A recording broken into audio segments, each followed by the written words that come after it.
Hey guys, and welcome back to chapter 29 of Caraval. That night the moon stayed out a little longer, watching with silver eyes as Julian took Scarlet's hand and wrapped it carefully in his own. He kissed her once more, gently and deliberately, reassuring her without words that he had no intention of letting her go. If this had been another sort of story, they would have stayed like this, twined in each other's arms until the sun woke up, casting rainbows across the storm-ravaged sky. But most of Caraval's magic ran on time, soaking up the hours of the day and turning them into wonders at night. And this night was running out. Nearly all the glowing red beads in both of the Castillo Maldito's hourglasses had tumbled through into the bottom, like drops of falling rose petals. Scarlet looked up at Julian. "What's wrong?" he asked. "I think I know what the last clue is. It's the roses." Scarlet recalled the vase of flowers she'd found next to the box containing her dress. Foolishly, she'd assumed they'd been sent together. Scarlet didn't know what they meant, but they were all over the game. It made sense to believe that they were part of the fifth clue. They had to symbolize something besides a sick homage to Rosa. "We have to get back to the serpent and look at the roses," she said. "Maybe there's something on the petals, or a note attached to the vase. What if your father sees us when we go back there? We'll take the tunnels." Scarlet dragged Julian through the courtyard.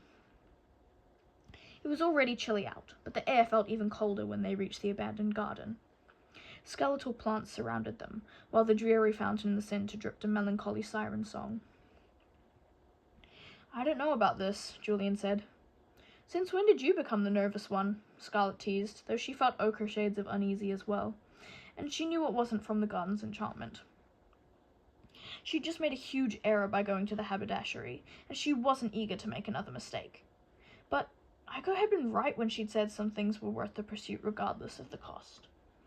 Scarlet now felt as if she were trying to rescue herself as well as Tella.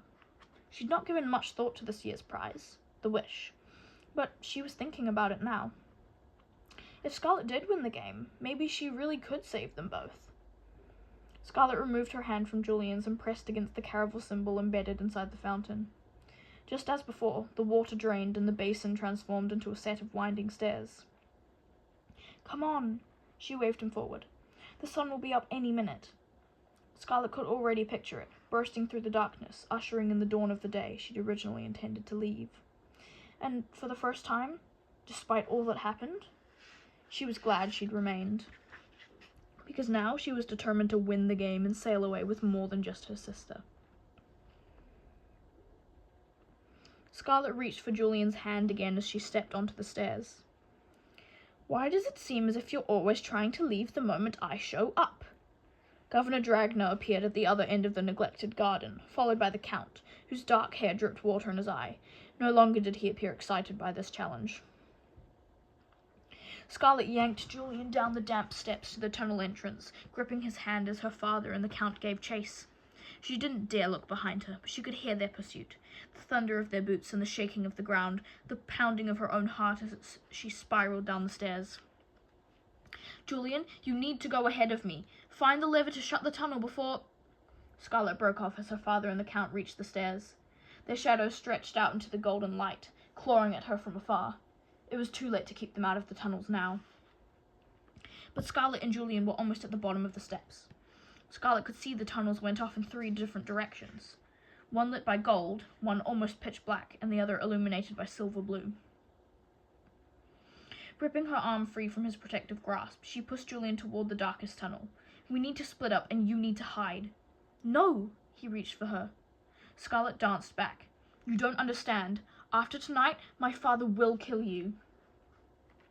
"Then we won't let him catch us." Julian wove his fingers through hers and raced with Scarlet into the golden passage on the left. Scarlet had always liked the color gold. It felt hopeful and magical, and for a brief, shining moment, she dared to dream that it was. To hope she could outrun her father, create her very own fate. And she almost did. But she could not outrun her fiancé.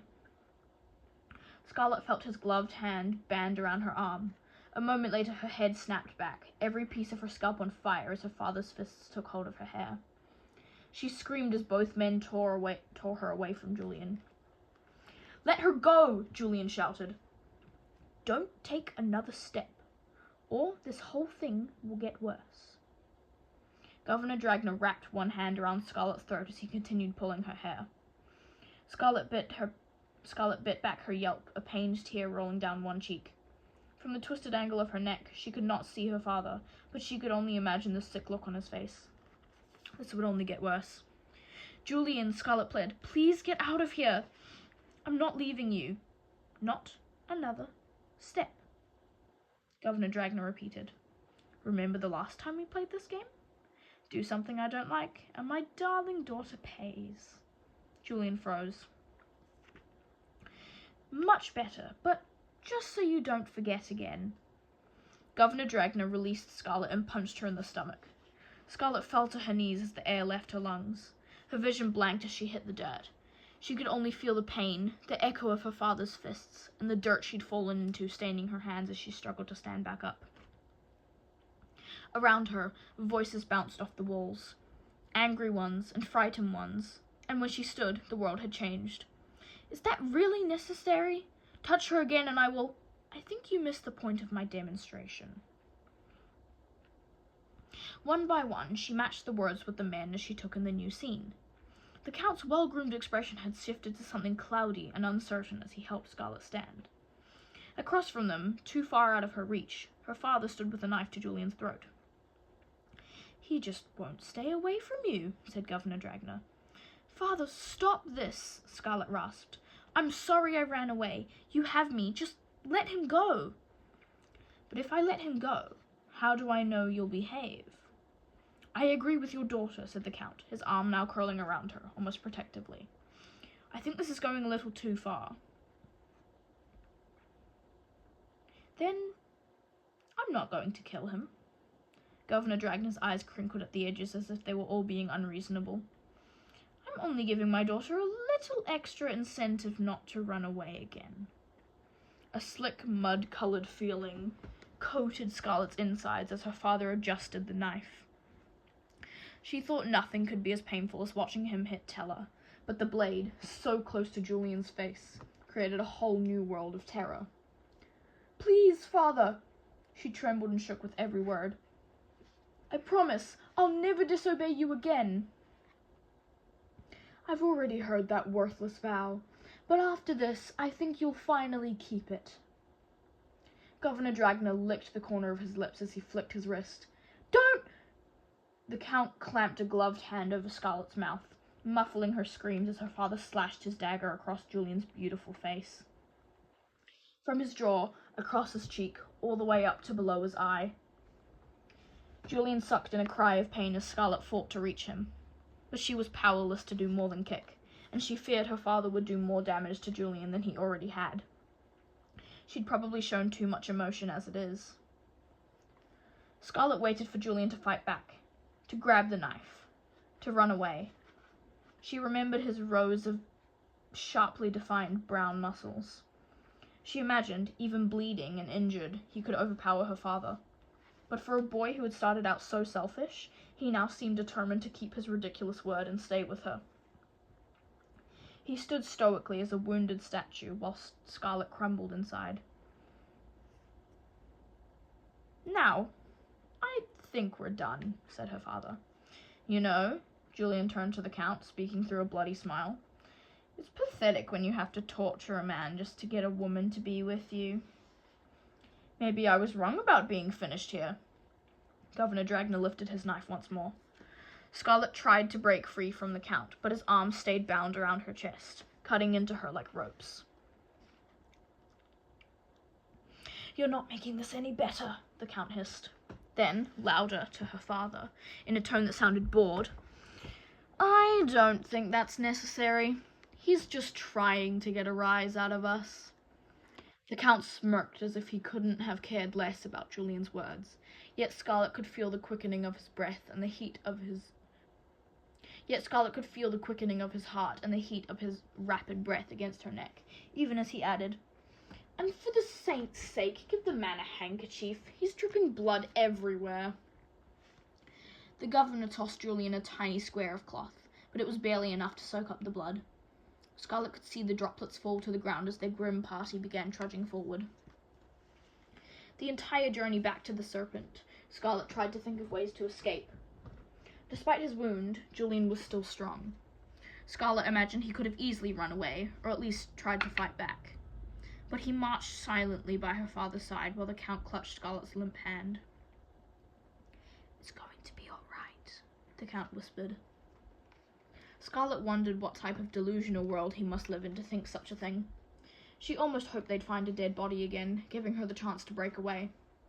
She loathed herself for the idea, but it didn't stop her from thinking it.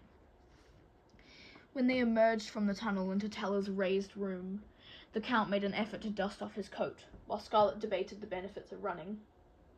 It was clear her father had no intention of letting Julian go. He eyed Julian the way a child might ogle his younger sister's doll head before chopping off all its hair, or its head.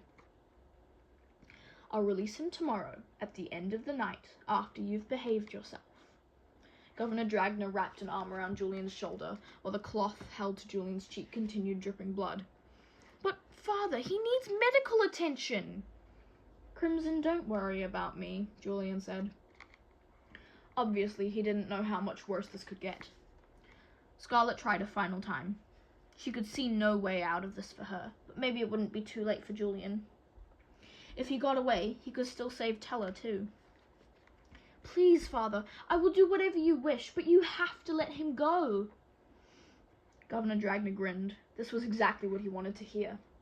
"I already said I'd release him, but I don't think he wants to leave yet." He squeezed Julian's shoulder. "Do you feel like leaving us alone, boy?"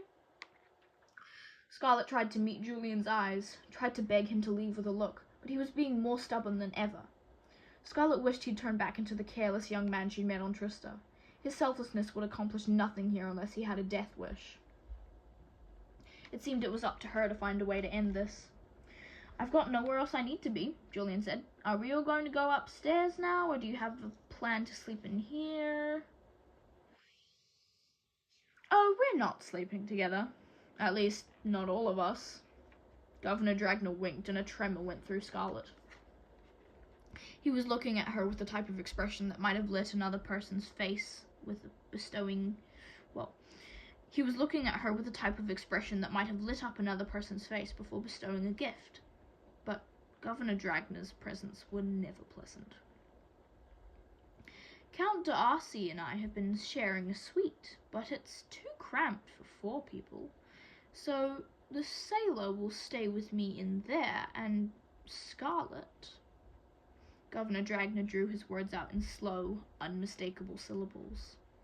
"You'll be sleeping in your own room with Count D'Arcy. You'll be married soon enough," he went on. "And your fiancé has paid quite a sum for you. I don't see why I need to make him wait any longer before enjoying what he's bought." Scarlet's horror escalated as her father's mouth slanted into a new smile. This was so far from how she'd imagined things. It was hard enough that she'd been purchased like a sheep, that a price had been placed on her, saying this was all she was worth. "Father, please, we're not married yet. This isn't proper." "No, it's not," Governor Dragna cut her off. "But we've never been a proper family, and you're not going to complain unless you want to watch your friend continue to bleed." The governor stroked the unmarred side of Julian's face. Julian didn't flinch, yet he no longer wore the placid expression he bore in the tunnels. Everything about him had intensified. He caught Scarlet's eyes, a silent fire burning in his. He was trying to tell her something, though she had no clue what it was. All Scarlet could feel was the nearness of Count D'Arcy. She imagined his hands eager to claim her body, as her father's hands were eager to inflict more pain upon Julian. "Call it an early wedding present that I'm not mutilating him further right now," said Governor Dragna. "But if you say another word aside from yes, my generosity ends." "No," Scarlet said. "You will not touch him again, because I will not do another thing unless you release him this moment." Scarlet turned to the Count. He did not appear as if he was enjoying this. Wrinkles marred his perfect forehead. But he did nothing to stop the governor, and just the sight of him, standing there in his crimson cravat and silver boots, made her ill to her core. Tella had been right. You think your marriage is going to save you, but what if the Count is as bad as father, or worse? Scarlet didn't know if Count d'Arcy was actually worse than her father, but in that moment he felt just as vile. He no longer held her hand softly as he had in the haberdashery. His grip was firm, assured. The Count had more strength, and he let on. He had the power to stop this if he desired. If you let this happen, Scarlet paused to meet the Count's eye, searching for a trace of the young man she'd exchanged so many letters with. If you use the threat of his punishment to control me, I will never obey or respect you. But if you let him go, if you show some of the humanity I read in your letters, I will be the perfect wife you paid for. She recalled Julian's words in the tunnel and added, Do you really want a bride who will only sleep with you because another man will be tortured if she doesn't? The Count's face flushed. Scarlet's heart beat faster with every darkening shade on his visage. Frustration, embarrassment, wounded pride. Let him go, the Count grit out, or our deal is over. But I won't argue this. The Count's elegant voice turned rough. I just want this done. Governor Dragner did not look pleased to part with the toy he'd barely played with. Yet, to Scarlet's surprise, he released Julian without further argument, shoving him toward the door. You heard him. Leave. Crimson, don't do this for me. Julian shot a pleading look toward Scarlet. You can't give yourself to him. I don't care about what happens to me. But I care, Scarlet said. And though she wanted to look at Julian's beautiful face one last time, to show him how she thought he was the furthest thing from a scoundrel or a liar, she didn't dare meet his eyes. Now, please, leave, before you make this harder.